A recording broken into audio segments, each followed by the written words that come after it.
Hello दोस्तों, कैसे हैं आप सब। उम्मीद करती हूँ आप सभी अच्छे होंगे। आज की हमारी कहानी एक शिक्षाप्रद कहानी है, यानी मोरल स्टोरी, जिसका नाम है फूटा घड़ा। ये कहानी एक मजबूत और एक फूटे घड़े की है। मजबूत घड़ा खुद को बेहतर और फूटा घड़ा खुद को कमतर समझता था। कैसे फूटे घड़े की सोच बदली और उसे अपने महत्व का एहसास हुआ, ये जानने के लिए कहानी को प्लीज पूरा लास्ट एंड तक सुनना, तभी आपको कहानी समझ में आएगी। तो चलिए कहानी पढ़ना शुरू करते हैं। बहुत समय पहले की बात है। एक गांव में एक किसान रहता था। उसके पास 2 घड़े थे। उन दोनों घड़ों को लेकर वह रोज सुबह अपने घर से बहुत दूर बहती नदी से पानी लेने जाया करता था। पानी भरने के बाद वह उन घड़ों को बांस की लकड़ी के दोनों सिरों पर बांध लेता था और अपने कंधे पर लादकर वापस घर तक लाता था। रोज सुबह उसकी यही दिनचर्या थी। दोनों घड़ों में से एक घड़ा सही सलामत था, लेकिन दूसरा घड़ा एक जगह से फूट रहा था। इसलिए जब भी किसान नदी से पानी भरकर घर तक पहुंचता, एक घड़ा पानी से लबालब भरा रहता और दूसरे घड़े से पानी रिसने के कारण वह घड़ा आधा खाली हो चुका रहता था। सही सलामत घड़े को खुद पर घमंड था कि किसान के घर तक वह पूरा पहुंचता था। दूसरी ओर फूटा घड़ा खुद को नीचा समझता था और हमेशा शर्मिंदा रहता कि वह किसी काम का नहीं है। उसे ग्लानि महसूस होती थी कि उसके कारण किसान की पूरी मेहनत बेकार चली जाती है। एक दिन फूटे घड़े से नहीं रहा गया और उसने किसान से क्षमा मांगते हुए कहा, मालिक, मैं खुद पर बहुत शर्मिंदा हूँ।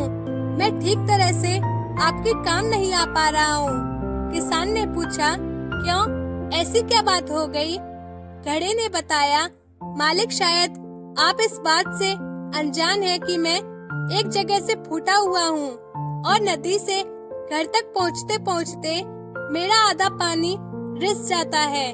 मेरी इस कमी के कारण आपकी मेहनत व्यर्थ चली जाती है।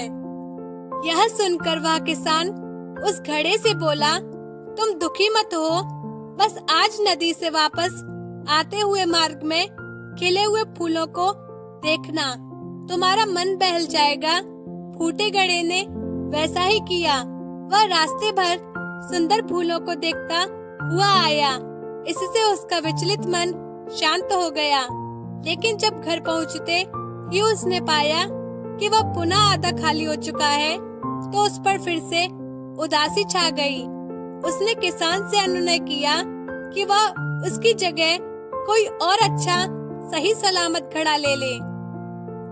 यह सुनकर किसान बोला, क्या तुमने ध्यान नहीं दिया कि बांस के जिस सिरे पर तुम बंधे रहते हो, उस ओर के मार्ग में सुंदर फूल खिले हुए हैं, जबकि मार्ग के दूसरी ओर सूखी जमीन है। ऐसा नहीं है कि मैं इस बात से अनजान हूँ कि तुम फूटे हुए हो।